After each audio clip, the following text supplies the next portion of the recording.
2024 Cybersecurity Trends by IBM. Let's check it out. Last year, I did a video on cybersecurity trends, and in that, I talked about artificial intelligence, and I thought that was going to be important. It's turned out to be very important, and it's going to be even more important as we go forward. By the way, is my hair really that gray? In the next deepfake, we're going to fix that. Okay, let's take a look at the future. What I'm sure of is that the future will look something like the past. And in fact, one of the things we'll see in the future are more AI-based threats. But more on that in a few minutes. We've already seen this. As soon as AI came out, we saw a spike in threats and a spike in sophistication of threats, particularly email sophistication. So we used to get, like the Nigerian prince, poorly worded, phishing emails, terrible grammar. That wasn't the case anymore. Now anyone can get professionally looking, perfect grammar, almost too perfect of grammar in their phishing emails. And it's just, we've seen a spike, not just in that domain emails, but across the board, and sophistication is now anyone, any script kiddie can go have ChatGPT or Bard, Gemini, whoever, start to create code. And yeah, sure, they don't outright make malicious code unless you opt for Worm GPT, right? This broken and hacked version of AI, which of course was going to come out. If you could take out all of the rules from AI, all the prohibitions that it has, of course you're going to get something bad and malicious from that. But even with these legitimate ones, you can have it write portions or segments of code so it doesn't really see the whole thing. And it's like, this could be used for bad purposes, but I guess I'll write it out for you. So of course, bad things are bound to happen. What we're going to see, though, also is that change is the only constant. So that means things will be similar to the past, but there will also be new things that we're going to take a look at. One of the new things that I think is on the positive side is that we're going to see a move away from passwords toward passkeys. There's a new standard called FIDO that allows you to not have to send a password, but in fact do something that is simpler, easier to use, and more secure. Yes and no. FIDO costs a lot of money, so it's not necessarily going to be this mass adoption of everyone in the universe is going to start using FIDO keys. Unlikely to be the case. In enterprises, we'll see a move towards that for sure, particularly starting with privileged accounts, but it's prohibitively expensive to do it for all of your users, as well as it can be like if you lose your FIDO key, right? It's like a little, you think USB type token. If you lose that thing, you're SOL. So yes, absolutely more secure. It is phishing resistant. So we do want to see a move, and we are seeing trends in that direction, but passwords aren't going anywhere, unfortunately. Normally get to do both of those at the same time, and we're going to need it. And what's the reason for that? Well, because AI, as I mentioned, is going to be an increasing threat vector for us. AI-based phishing emails are going to become more and more common, I expect, because they can generate what is very convincing emails to get people to try to log in or share their credentials in ways that they shouldn't. And this is a very efficient way of doing it. However, not only can AI craft grammatically correct emails, which is one part of, you can easily spot, a phishing email, it has poor grammar, right? It used to be one of the indicators, but now it can also help you generate ideas for social engineering, for phishing, in terms of, hey, Google Bard, hey, ChatGPT, how can I trick someone into clicking a link? And it will generate ideas for you, and then it can create a prompt based on that. So it's like it's not only doing the heavy lifting of crafting the message, but it's giving you ideas for that message as well. It's insane. If you don't have a password in the first place to send, if you only have something that is a secret that stays on your system, then there's no way for someone to fish that out of you. So this is going to be a good thing to try to help against that. Now, there are other things that we can take a look at that... The reason FIDO keys are anti-phishing, phishing resistant, is that you have to physically touch them. You plug it into your computer, you physically touch it, and it gives you that access key, that access token. So there's no, like you're saying, there's no password you type in. There's no MFA prompt that you're inputting. An attacker can't grab that information. And here's the other thing. It's mind-blowing. If you are accessing your corporate email, say through Outlook, and it brings you to a Microsoft login page, think about this for a second. You are already signed in.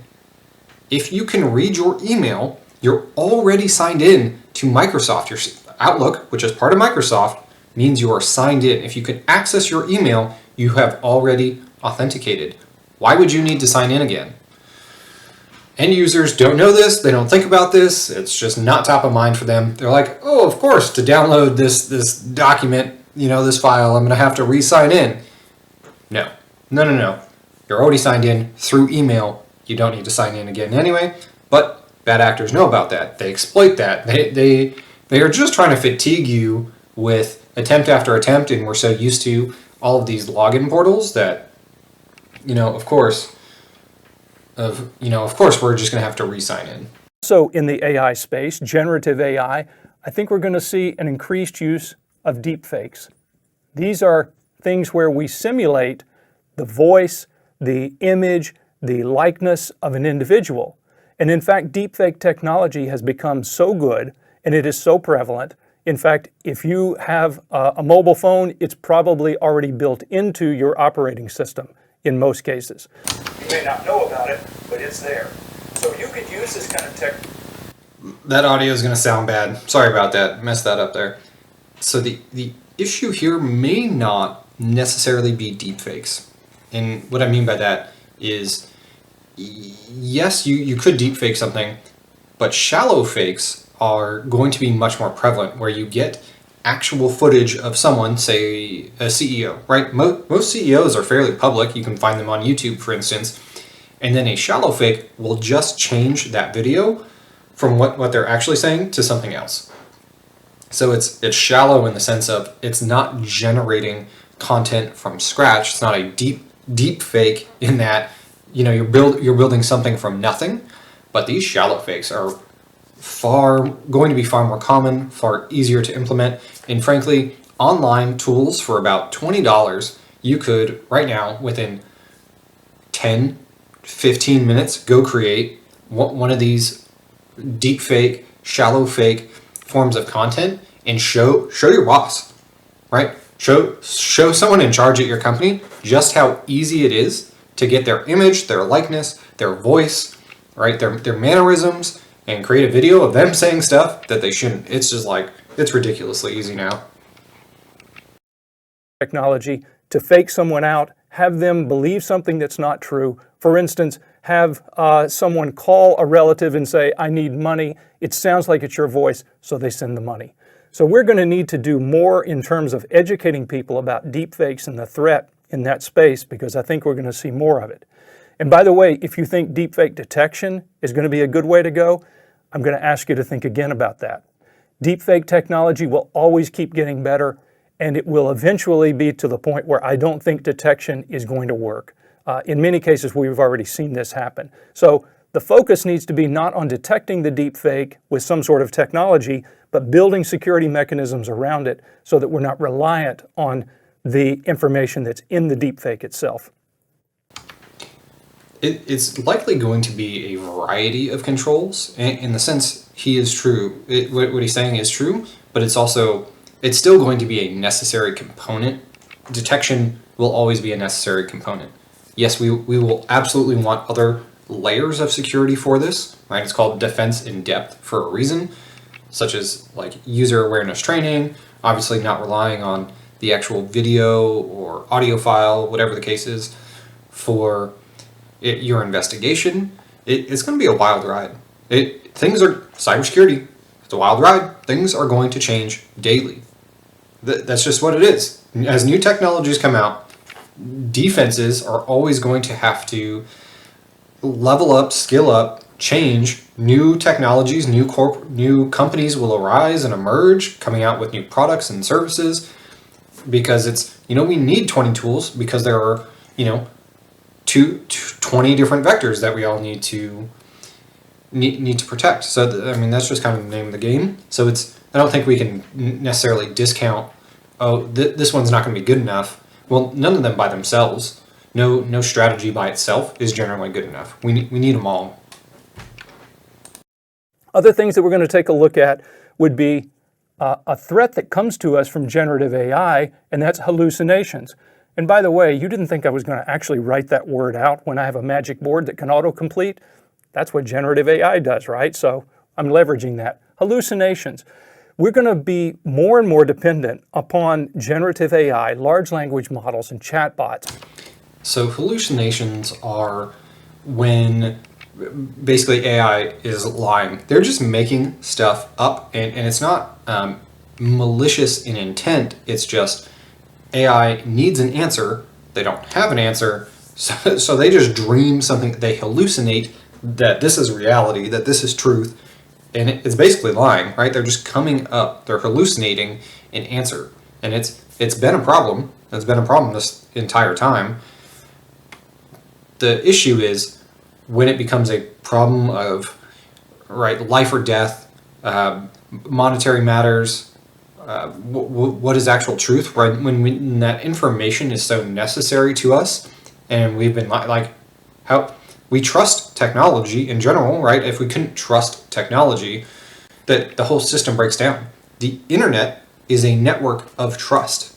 If you don't have trust in the website you are trying to get to, in the information you are trying to attain, what good is it? What good are computer systems if there's no trust there?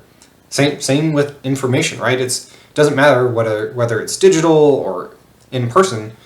We need those systems of trust, and hallucinations break that.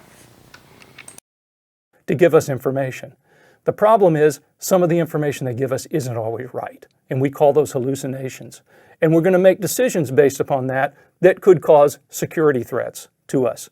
So my hope is that there will be other technologies, things like retrieval augmented generation, or what we call RAG technology, that will help reinforce and make this system better and more accurate. Other things that we can do to tune the models and train them better so that they don't hallucinate nearly as much going forward. And then finally, I'm going to say something, I want to leave you with a positive in terms of a look at the future, and that is there's this symbiotic relationship between AI and cybersecurity. And that is, we're going to use AI to do better job of cybersecurity. In fact, there's a lot of things that we can do in this space to leverage generative AI in order to better think about the way someone would attack us, also summarize cases and things of that sort. So I think this is we're dangerous waters, dangerous territory right here. Yes, absolutely, 100% true. What are you saying? Companies will adopt AI in their cybersecurity practices.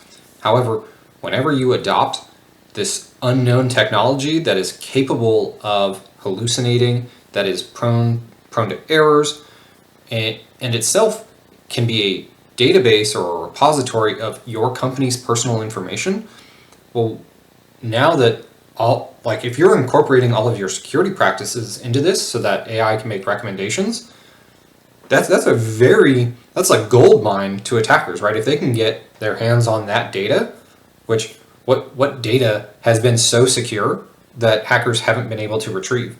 So we need to be cautious in terms of what privileges, what access, what information we give to AI, in terms of it's going to need a lot of that. It's going to need a lot of information and privileges to assist in our cyber capabilities. But if it were ever compromised to be used against us, it could also be catastrophic, right? Because we're out of control. We're literally giving something else autonomous control to some degree, right? So be careful. Be careful what you wish for.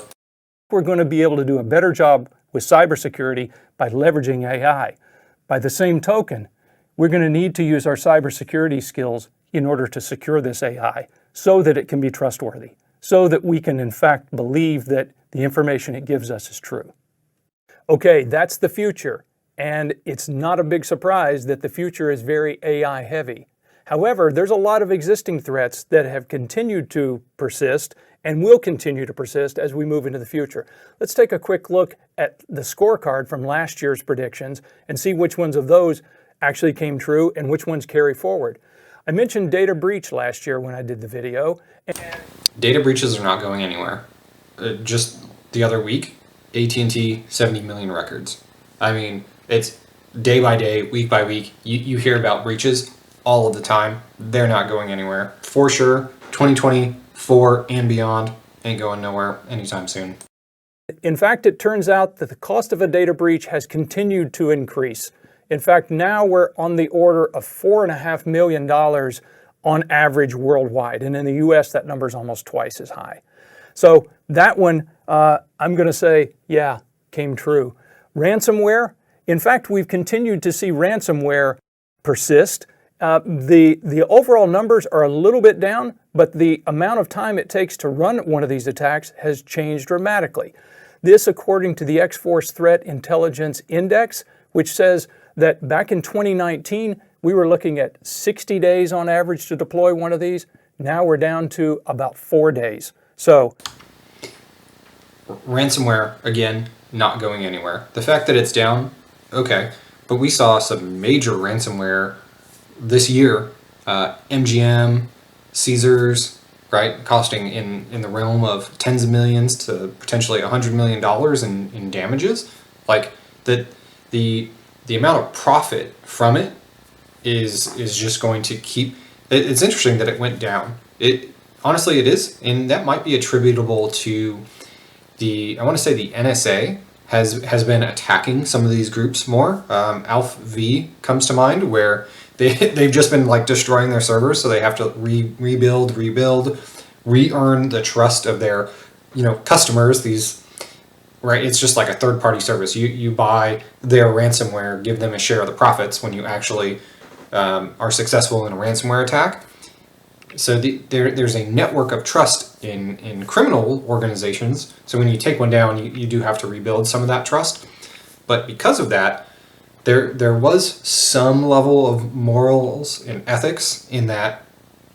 Alpha V or Alpha Spider was like, don't attack hospitals, don't attack critical infrastructure. Anyone else is fair game. But since they've been attacked, I want to say it was like 3 times they had their servers shut down and folks being arrested, that they were like, everything is fair game, right? Morals and ethics be damned. We're going to throw them out the window. You want to attack us, we're going to attack you in full force. Ransomware is not going anywhere. It's too profitable. The fact that you can get it to, on average, now deploy within 4 days, it's crazy. I mean, just the other day I was doing a malware analysis lab, and once it's on your system, right, once you can get a user to execute ransomware on the system, it propagates very quickly, like incredibly quickly.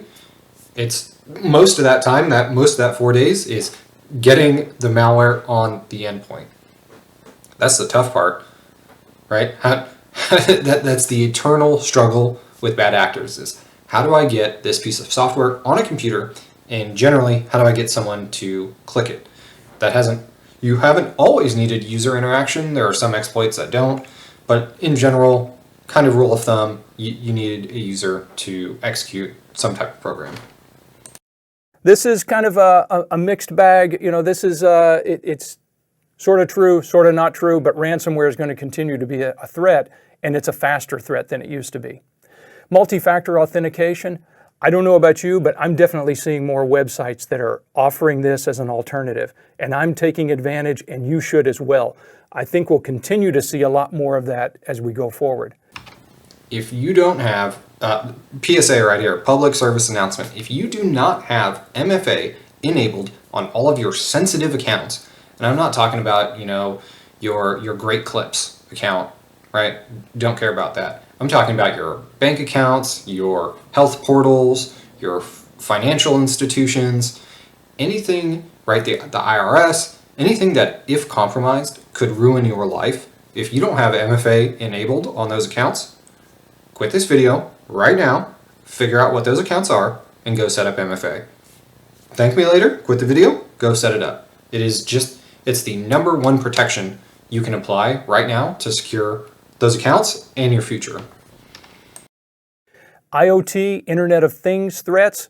Yes. In fact, we've seen there was one study that came out that said there was in fact a 400% increase in IoT attacks in this year, 2023. So that one has definitely continued. We don't see that one changing. This one's pretty interesting because not every company is heavily invested into IoT. So, some companies are going to be way more invested. Think like Tesla, hyper invested into IoT, right? We have autonomous driving cars, whereas most companies, I would probably say the majority of companies are not heavily invested in IoT. And that's kind of a gold mine for attackers because it's not as widely spread. It's not going to have as much security backing as some of these other types of programs or systems that are just ubiquitous that everyone needs to secure. While IoT's been around for a long time, right? We all have Bluetooth watches and whatever the case may be. It's been around forever, but because more companies are going to adopt it, of course it's going to go up. And until we get security measures at the standard that we have for other systems, it's just a money-making machine. I already talked about AI. That one's only going to get bigger, as we would guess. And then quantum computing. I talked about that one last year, and in particular that quantum systems are going to one day be able to crack our cryptography. They haven't effectively done that yet, but we're 1 year closer to it. So this is one of those you can say, well, it's sort of... When quantum computing is fully fleshed out and alive and well, life is going to change. Cryptography is one of the backbones of trust on the internet and in technology in general. It's how we secure and can be confident in communications and data transfers and authentication. It's used everywhere, just everywhere. And once quantum computing can efficiently and effectively break those systems, we're going to need some new systems. We're definitely closer to the point when that's going to become a real threat to us. Not here exactly yet. One bit of good news I can report, though, that I was partly right and partly wrong on, and that is this skills gap. So the skills gap actually moved from what was 770,000 open positions in the cybersecurity space to now, according to cyberseek.org, we're down to about 570,000. So that's an improvement. I predicted that we would still have a skills gap, and we do, but it actually has gone down. Skills gap is going to be there for a long time. Absolutely a phenomenal amount of time. And these numbers are interesting because you can check, like the Bureau of Labor Statistics says it's going to grow by at least 30%. Cybersecurity job openings are going to grow. The profession is going to increase by 30%. There's going to be more and more job openings, and likely as these new attacks come out, right, as quantum computing and as AI take off and as IoT keeps increasing, right, we can see as long as the trend of attacks and attackers, as long as the damage keeps increasing, we're going to need overall more professionals. But it's I can see this being true because, like me, 3 years ago, I started making this transition. And that's what I'm here to help you do, make that transition while there's still this major gap. This is the sweet spot. The sweet spot to get your foot in the door because there is a huge gap. There's not enough supply, skills supplied, to meet the demand. And that's just the way it's going to be for a long time. Down a little bit, and I hope that continues to be the case because we need a lot of good guys in here who are going to be able to fight the good fight. Thanks for watching. If you found this video interesting and would like to learn more about cybersecurity, please remember to hit like and subscribe to this channel. I think they forgot their exit scene there. But good stuff by IBM. Love their predictions. We'll keep watching them. We'll keep monitoring and see how 2024 goes on into 2025. Thanks for joining me. and I'll catch you in the next one.